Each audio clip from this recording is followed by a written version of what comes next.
Welcome to Leah Creative. Today we are going to be working in our composition notebook and using one of our prompts, the ugly page. And this is the perfect way to banish holiday blues is with an ugly page. In every one of my journals, my Just Play journals, I do try to make sure that I have at least one ugly page. Sometimes they come about naturally, or I just create a page, look at it, and I know it's ugly, so I can just mark that off my prompt list. But it is also fun and therapeutic to make an ugly page on purpose. For this one, I chose a page that already had a really ugly background. It was just leftover paint smeared on the page in a color combination that didn't appeal to me. So I knew right away it was the perfect place to start making something ugly. When I don't know what to start with, I will generally start by either adding a border around the edge, something simple, it just gets your hands moving, gets you started, and in this case, putting a title in, which is ugly page. Again, it just gets you started, it gets you going so that you can go into this process. And yes, if your lettering is terrible and wonky and crooked, that's absolutely okay, because that's what we're going for here, is ugly.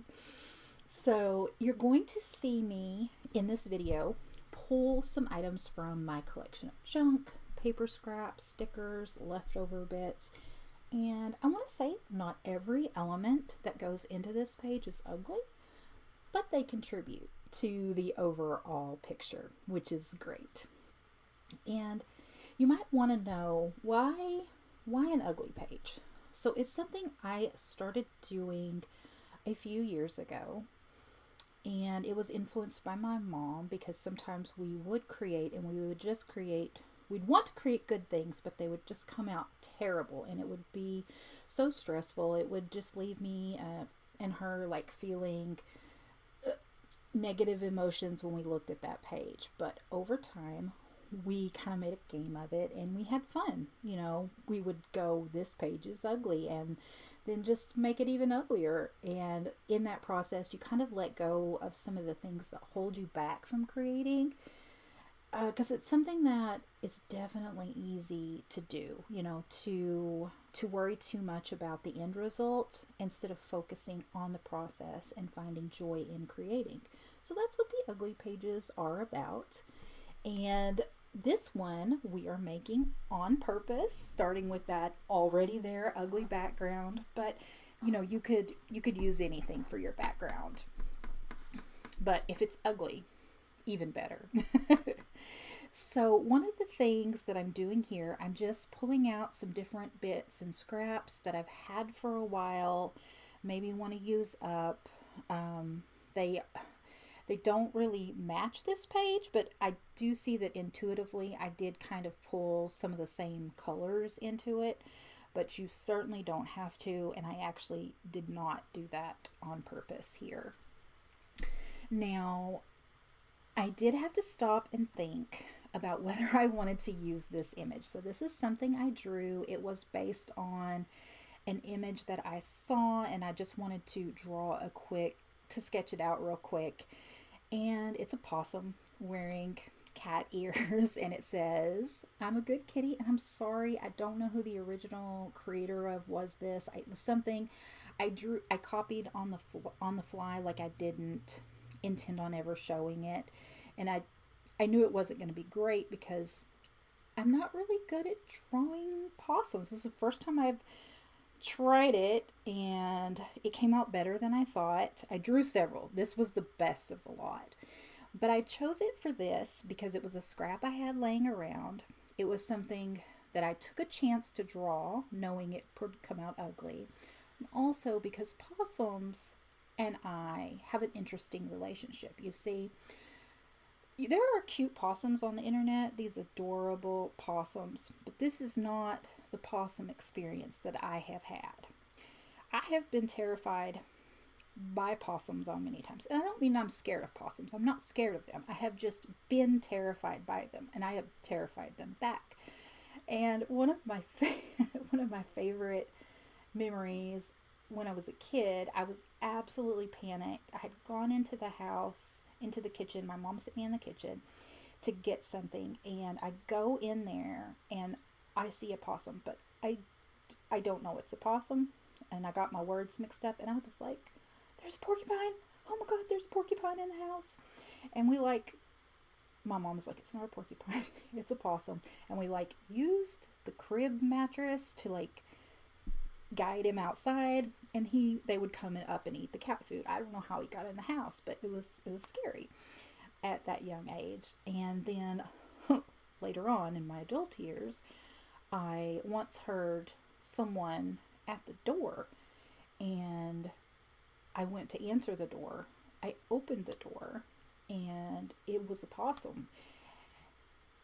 And I scared him, and he scared me. And he was just standing there with his teeth all out, and he was not a pretty possum. And he didn't play dead. He basically screamed, and I slammed the door, and he ran away. And then I realized it was a possum, and they're not going to hurt me. But that to say, I do think internet possums are adorable.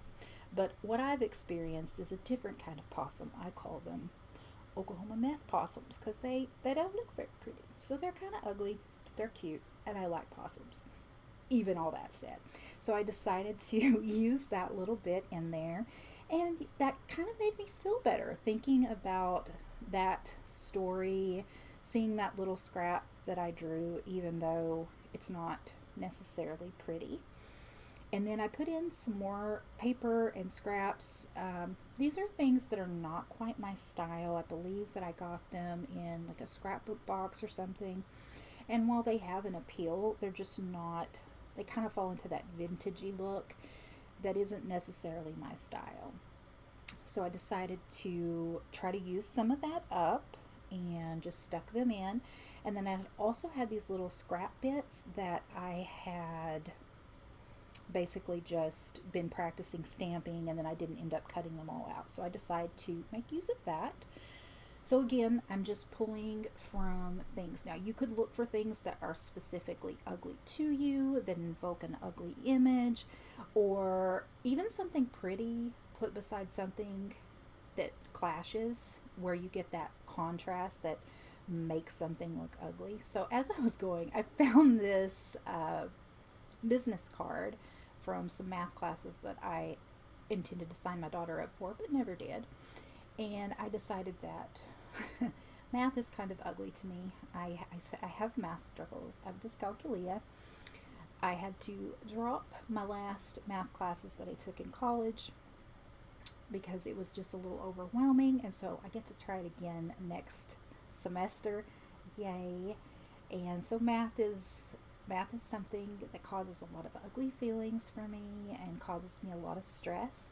And knowing that I have that course coming up, it's kind of on my mind. So putting it in here is kind of a way of expressing that I have this ugly thing. So it doesn't always have to be something visually ugly to you. It can be an idea, a concept, a stress, a worry, a person, a thing, a place, anything that you deem ugly, because you're the boss at this. You decide what ugly is. And the fun thing about these pages is there's so many ways to do them differently. And after you start to do it for a while, it starts to get a little bit deeper. Like you can start at surface level, just putting all the ugly things you can find on a page. I've done that previously. But as you do them, not only does it allow you to free up that creativity guidelines that keeps you stuck in a box, but you can go deeper and really get some therapeutic value from it just by stopping to express it, be it written, like we'll do in a few moments when I make a list of some things that are actually kind of ugly to me or stressful to me, just getting those out on paper. Or you can consider these as you're, putting them on there. Why is this ugly to me? What's causing me to feel this way? Do I have a bias that's contributing? What feeling am I having when I look at this, or after I create something? What do I feel inside and why? And you can really start to glean some deeper insights. Next up, I decided that since I had three of those little stamp cutouts, that I would try to find three little images or words. If you don't know, working in threes can be valuable. It can look good aesthetically, and it gives you kind of a set border of where you're working, so that you know, one, two, three things, right? So I go in with the word lost because it's never fun to be lost, and I get lost a lot as I have dyscalculia and I have some directional challenges, and that's never a good feeling to be lost. It can be really ugly and scary, and sometimes you can also feel lost in life, right? Like you just don't know what direction you're going in or what you're doing, and that's kind of how I was feeling about this page at the time. Reflecting on it and doing this voice over, and the deeper meaning that I took from it was different, I think, from the experience that I was having at the time. So I did pick out the little penguin guy. I'm going to be honest here. He is kind of ugly cute, more on the cute side. And the feeling behind this one, it isn't the image itself or what it represents, but just that I've had this little bit laying around for a while and I hadn't found anything to use it for. And that, I guess, made me feel like I wasn't using things to the best of my ability, right? So that's really the only thing behind that, not super deep. And then the chair that came from this cutout book that I bought, cutout and collage book, which is fantastic for most everybody, but it is a very vintage feel. And I don't know who I thought I was when I bought that. I contemplated a lot. It wasn't an impulse purchase. Like thought about it and made the conscious decision to buy that. And I've used it a little bit, but it's just not for me.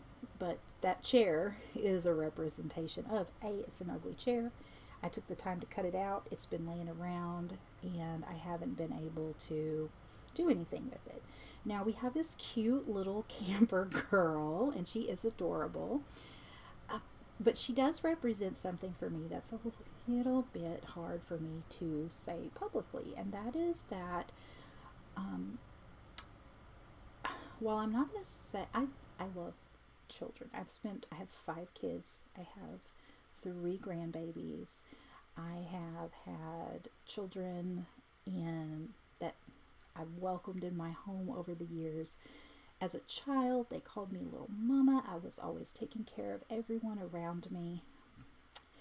And that's a lot of years of taking care of other people and taking care of children. And I've just left that season of my life. And so children don't invoke the same joy that they used to for me. And it's kind of hard for me to say that because it was such a huge part of who I was in the past. And now I don't surround myself with children. I still have 2 of my kiddos at home, but just being in crowds, especially with younger children, can be a bit challenging for me, and it causes me to maybe have some thoughts that are a little bit ugly. And yeah, so that's why I put that in there. Even though it's an adorable photo, it represents something that's kind of an ugliness inside of me that I kind of coming to terms with. So now we're going to do a list, and basically we're just going to, I'm just brain dumping things at the time that I was writing this list that were bothering me, that were ugly to me, they can be big things, they can be small things. I put mean people to start with. And it's a really good way to just write out some things that are ugly or bothering you, and doing this brain dump type technique can help you kind of get those outside of you, right? So on one hand, it can just be that you just write it down, slap it in your journal, because I don't want it to be something that as I flip through this journal, I see front and center. I used that little scrap of paper to create a little booklet for it to go inside. So I'm going to glue that inside there. And that way, those things are there. They existed. I got them out of my head. If I want to revisit them and maybe go deeper into it, I can. But if I would like to just close them away and just be like, these are things that bother me. These are things that frustrate me. These are things that feel ugly to me right now. I'm just getting them out. I'm just giving them space to exist. And then I'm going to close it away because I don't have to. I can acknowledge that these things bother me. I can acknowledge that some of them may be things that I need to work on or look at differently or have more patience with, or maybe take an active stance against it if it's something that, I need to make a change in me or make a change in the world and make an impact. you know it can be that, but it can also be just a way of expressing things. And that's why I thought for the holidays, this can be great because holidays have a lot of emotions attached to them. We are maybe around family that we don't see regularly, and that can be both a good thing and a bad thing, a stressful thing, a happy thing. We are put in kind of some positions at this time of year that maybe we resent, or traditions that we do just out of habit. And something simple like an ugly page or a list can allow you to just get those thoughts out and let them rest and let them be. And I put ugly to me and I put right now because I would like to highlight that just because something feels ugly to you in the moment doesn't mean it will feel that way tomorrow. For instance, this page may be the ugliest thing in the world to me right now. Perhaps I'll look back at it and feel something different. I don't think so because it's pretty dang ugly, but it is supposed to be. So here, as I'm finishing off, I've done a lot of deeper work and I'm just reverting back to play here. So I am putting some scraps and some bits on the page, thinking about placement a little bit, and gluing and sticking. That's the other therapeutic thing, is that this doesn't have to involve making a list. It doesn't have to involve any of that. It can just be gluing, sticking. It can be just the background. Like if you just need to take a bunch of colors and just make an ugly mess and stop there, that is okay.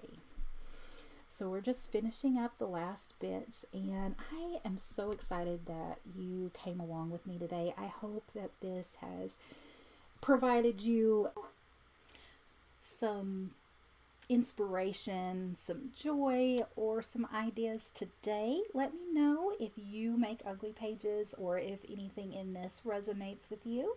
Don't forget to like and subscribe. If you've made it this far, leave me a comment below and just let me know anything about you or anything you enjoyed in this video. It means the world to me. Have a wonderful day. Go make something awesome. An ugly page. Bye.